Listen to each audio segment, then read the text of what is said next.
Helen Dalton, member for Murray, good to have you back with us on Flow in 2022. Yes, Happy New Year. It's great. It's great to be back, and I'm looking forward to a terrific year ahead. Yeah, absolutely. Look, the year is off to, well, the kids are back at school, for instance. At the moment, you're a former school teacher yourself, and hopefully a different year, 2021 and even 2020. Yes, I hope so. I think it's interesting, some of the lessons that we've learnt with COVID, and hopefully we'll make the government will make sensible decisions moving forward this year. So hopefully the worst is over. Yeah, we'll talk about rapid antigen tests in a little bit, but as a farmer yourself, I thought I'd just check in. First of all, we're hearing that harvesters were still even running in parts of southern New South Wales, even as recent as this week into February, which is almost unprecedented. How's things been going on the land in your electorate? Most people have completed their harvest. If they haven't, they're probably just getting onto ground that's very, very wet. It certainly has been very testing for a lot of farmers because of the wet conditions.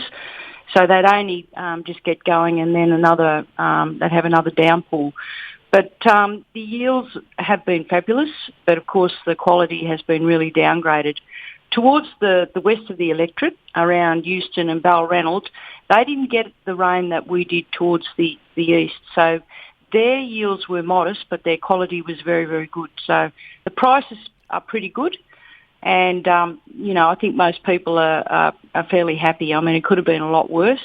But I think what hurt everyone was we had such fabulous looking crops, and we were so close to beginning of harvest when the rain started, and people could just see the quality slipping away before their eyes. Yeah, fortunately, as we've been talking about elsewhere on Flow, the markets are looking pretty good in terms of prices. It could be a double whammy where you end up with low quality and a poor price. So at least there's some buffer there for farmers. Oh, it is. And most farmers are reasonably happy. And, we can't help the weather. That's one thing that we have no control over. We just have to work with it. And they got on with it, and and the yields there's plenty of grain around, and as you look around, a lot of the storages are full, and there's a lot of grain out on people's farms in those sausage bags. Yeah, absolutely. Now, when you mentioned storages there, we've talked a lot about the river in the past. Has there been some localised flooding or flood impacts for farmers or other communities across your whole electorate? There have been, and certainly, I live on Murrell Creek, so we've had floodwater coming through, and one house was touch and go. So, and I know there's flooding along the lower Lachlan, and modest flooding. So it hasn't been too bad yet. But if we get another big rain event, I think we'll see further impacts with all of that. Everything is absolutely full, and the soil moisture is absolutely chockers. So there's nowhere else for the water to go but to spread out now because the soil can't take any more. Yeah, that's right. I think the storages, last I checked in New South Wales, about 96% full. So not much headroom there in the dams for the water managers to play with. No, not at all. And for those dry area farmers, I mean, they're having difficulty getting on to their paddocks to try and keep the weeds at bay, but the subsoil moisture is just primed for the next wheat planting time, which will be, they'll start planting wheat in the end of April, May. So they'll be off doing that. So that's really setting the farming community up for another bumper year, really.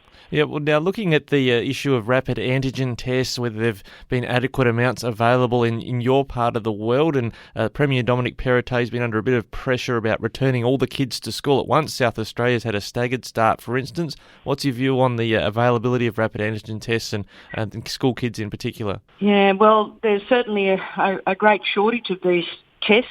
Now, I warned the government 12 months ago that we needed these tests.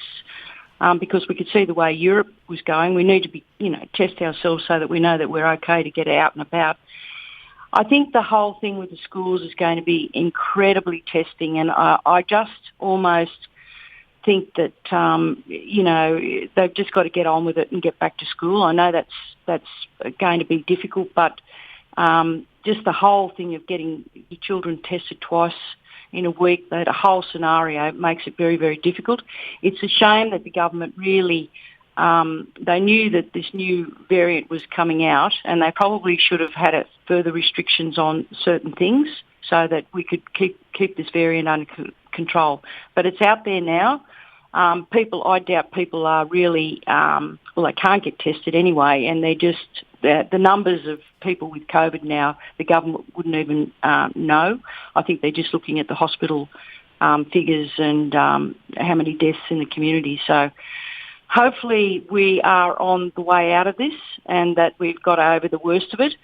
The schooling situation is it's almost like I'm not sure how this is going to work at all. It's a very, very difficult and testing time for everyone. When with the rapid antigen test, the ACCC came out earlier in the week saying there'd been a huge number of complaints about pricing or price gouging when it came to the availability of tests, and most of the majority came out of New South Wales.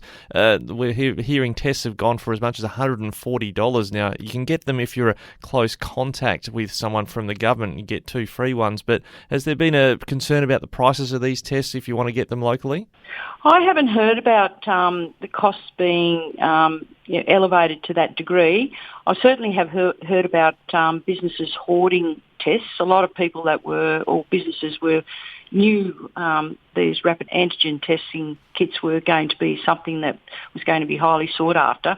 So it's a bit like the toilet paper scenario. There's been hoarding of that. But the government should have, worked this out well and truly probably 12 months ago and should have prepared for all of this. But of course they just motor along and just hope that, something will change. You can see the writing was on the wall with this. I've been told by our local health district that rat tests will now be starting to be available, but I haven't seen any. And I even yesterday I walked past a shop or a chemist that said no rat tests here. So I don't know when they'll be rolled out properly, if at all. So they had a sign on the window or something, did they? Yeah. Must have got sick of people asking. That's right. People are searching. And of course, they want to do the right thing because they want to get tested so that if they're okay, they want to get back to work. And we need people back to work. And I think it was as plain as the nose on your face, really, as far as this is the way we are going with this, and the government should have had the smarts about them 12 months ago. Helen, you and I have checked in a few times about the looming federal election and what your intentions are. Things sort of shifted and you got some by-elections in New South Wales going on that might deal shooters, fishers and farmers into you sticking in the state parliament, but you have expressed interest in running against Susan Lee in the seat of Farrer. She might even have her own pre-selection problems there. How are you reading the federal scene? It's going to be very interesting. They say a week's a long time in politics, and it's certainly lots changed at state level now with John Barilaro opting out and Gladys going as well. I'm going to make the final decision about after the by-elections on the 12th of February. I think we can really test the way everyone's thinking there. At the moment, the Premier is very interested in me.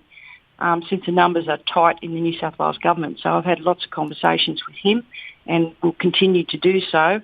I've been telling him about all the things we absolutely desperately need. So I'll just keep beating the drum on that. I could have a chance to make a change at state level if the numbers are really, really close. And if that's the case, I'll stay.